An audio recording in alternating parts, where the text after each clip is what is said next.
semuanya, assalamualaikum. Ketemu lagi di YouTube channel aku, YouTube channel Medita.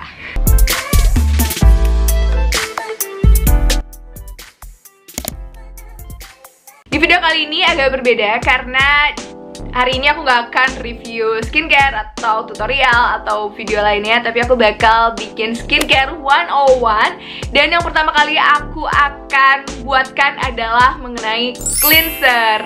Dan di sini aku udah punya banyak jenis cleanser yang aku punya dan udah pernah aku cobain juga.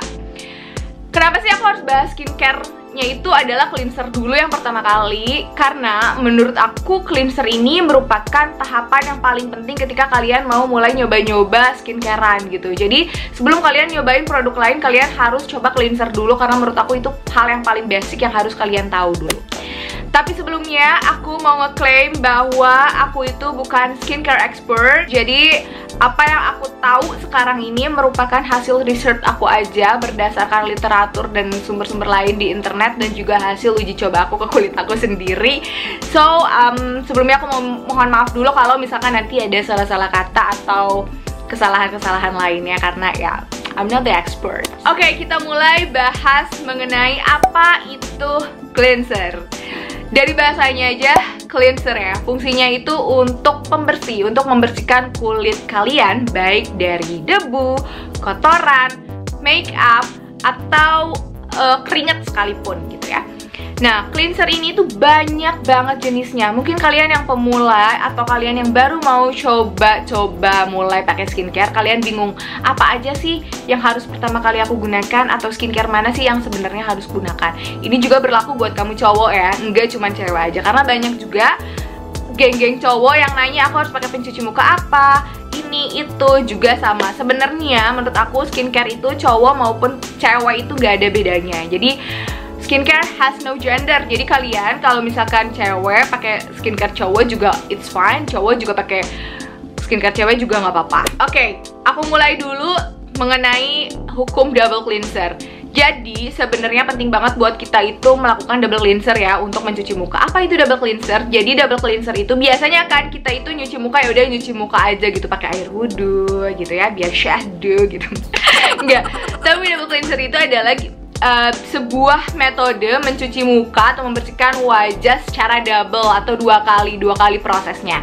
Dan di dalam hukum double cleanser ini itu ada dua jenis cleanser yang digunakan. Ada first cleanser dan juga second cleanser. Ini tuh paling basic banget di dalam dunia skincare sebenarnya. Nah, untuk first cleanser itu produknya apa aja sih? Biasanya first cleanser ini fungsinya untuk membersihkan make up atau kotoran-kotoran kalian itu yang lebih dari luar dan yang lebih membandel gitu. Biasanya itu jenisnya salah satunya adalah cleansing balm. Ini salah satu jenis produknya. Nah, cleansing balm ini itu bentuknya itu seperti balm. Balm itu kayak pelembab gitu, dan nanti ketika dipakein ke wajah kalian dia itu akan meluruh menjadi minyak. Kenapa dia meluruh menjadi minyak? Karena tekstur minyak itu biasanya yang bisa menghapus makeup kalian baik yang waterproof maupun yang non waterproof. Nah, cleansing balm ini tuh bisa digunakan oleh semua jenis kulit kalian, dan biasanya cleansing balm itu tuh digunakan lebih ke kalau kalian lagi makeupan ya, karena dia lebih bisa mengangkat makeup yang waterproof sekalipun gitu. Nah, selain cleansing balm, yang paling sering aku gunakan juga untuk membersihkan makeup adalah cleansing oil. Ini produknya kebetulan lagi habis juga cleansing oil aku, tapi aku paling suka banget cleansing oil ini. Salah satunya ini yang dari Nivea karena dia itu selain oil dia bisa berubah menjadi milk cleanser. Jadi kalau dicuci itu udah nggak menyisakan kayak minyak-minyak lengket-lengket gitu. Dan dia juga sama teksturnya minyak, jadi dia bisa membersihkan make up kalian yang sifatnya waterproof sekalipun gitu.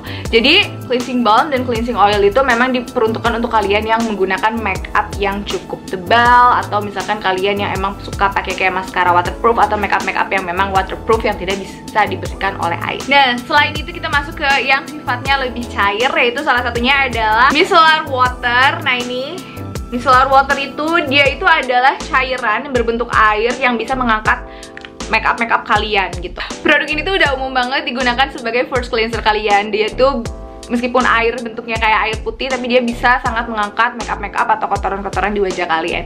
Tapi sayangnya kekurangan dari micellar water itu dia belum bisa mengangkat makeup kalian yang waterproof. Jadi dia cuma bisa mengangkat makeup yang non waterproof gitu ya.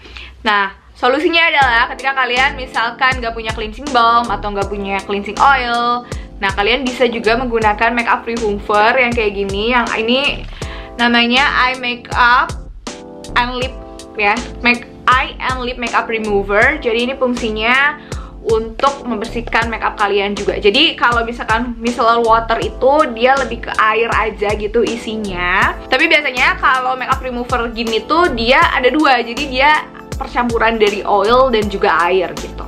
Nah, kalau suka ada yang nanya juga kalau misalkan pakai baby oil atau minyak zaitun atau oil-oil alami itu bagus nggak sih? Sebenarnya boleh aja kalau kulit kalian cocok. Cuman balik lagi ya, itu kan bukan skincare, itu adalah minyak alami. Jadi kembali ke menurut aku kalau misalkan skincare itu memang sudah disesuaikan dengan kulit kalian gitu, sudah teruji dermatologis juga. Kalau misalkan minyak-minyak alami kan itu belum ya. Jadi memang lebih baiknya menggunakan skincare aja. Tapi kalau misalkan nggak masalah di kulit kalian, it's okay karena yang alami juga bagus gitu. Aku juga dulu sering banget pakai minyak zaitun buat bersihin make up aku dan nggak masalah di aku kayak gitu. Oke, itu dia first cleanser dan kita menuju second cleanser. Banyak banget ya produknya. Wait, tunggu dulu, itu belum semuanya. Ayo kita menuju ke second cleanser. Oke, second cleanser ini biasanya cleanser yang kedua digunakan dan biasanya ini tuh digunain di kamar mandi ya, ketika kalian nyuci muka kalian pakai air gitu, karena biasanya cleanser ini tuh harus dicampurkan dengan air. Oke, apa aja bentuknya? Yang paling umum banget dan paling banyak banget ditemuin di pasaran itu adalah facial foam. Jadi aku contohnya adalah facial foam dari Nivea yang Sparkling Bright. Jadi facial foam ini tuh bentuknya dia kayak krim gitu tuh. Dan banyak banget produk facial foam di pasaran yang bisa kalian temuin. Dan biasanya untuk facial foam ini tuh cocok buat kalian yang kulitnya cenderung normal to oily, karena biasanya facial foam itu agak sedikit bikin kulit kalian ketarik. But again, tergantung ingredients yang ada di pencuci mukanya juga ya. Ada beberapa pencuci muka facial foam juga yang nggak bikin ketarik gitu. Dan biasanya facial foam ini masih menggunakan sulfate kayak SLS kayak gitu-gitu yang memang bikin kulit kalian ketarik gitu. Tapi back again ya, tergantung ke ingredientsnya tadi.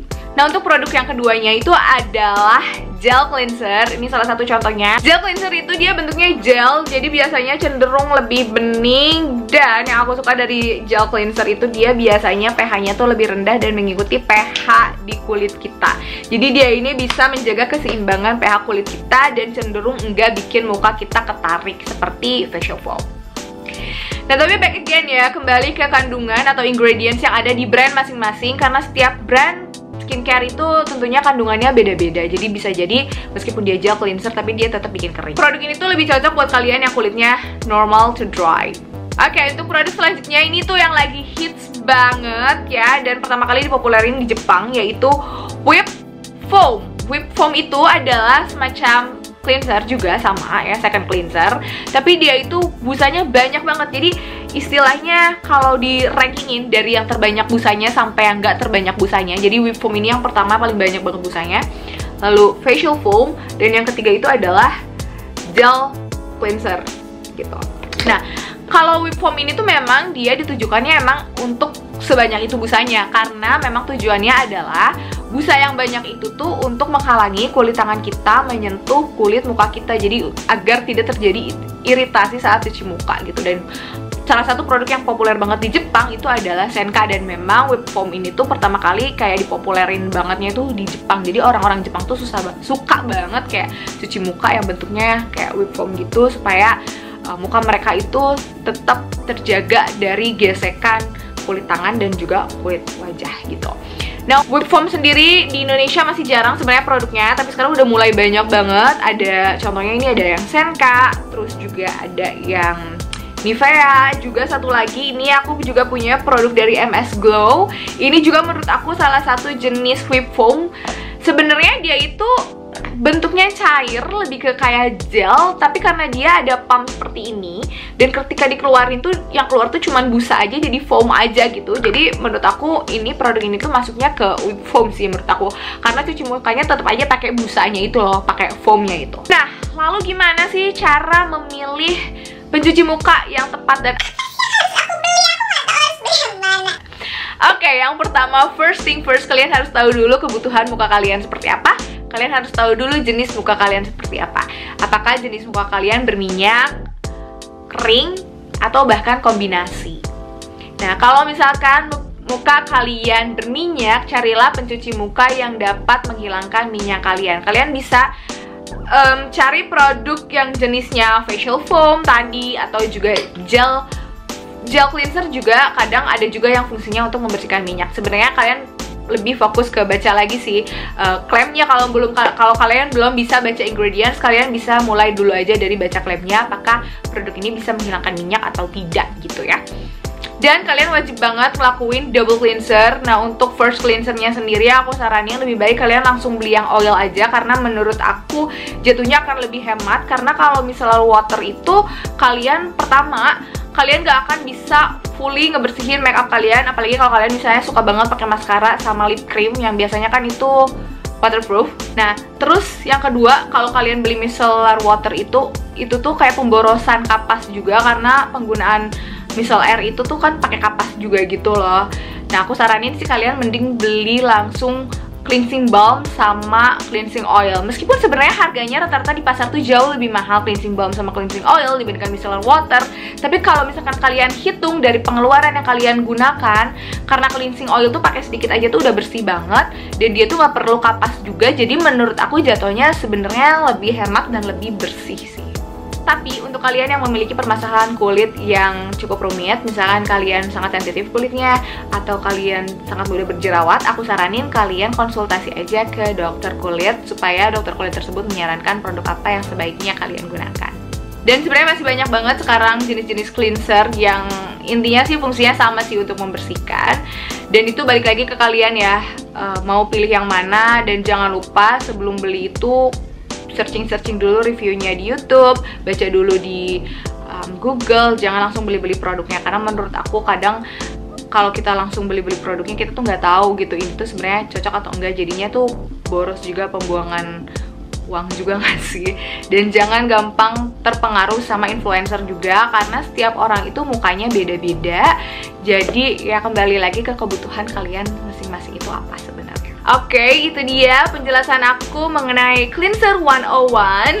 I hope you guys enjoy the video. Kalian boleh komen di bawah usul aku jelasin tentang apa lagi, atau misalkan ada saran dan kritik.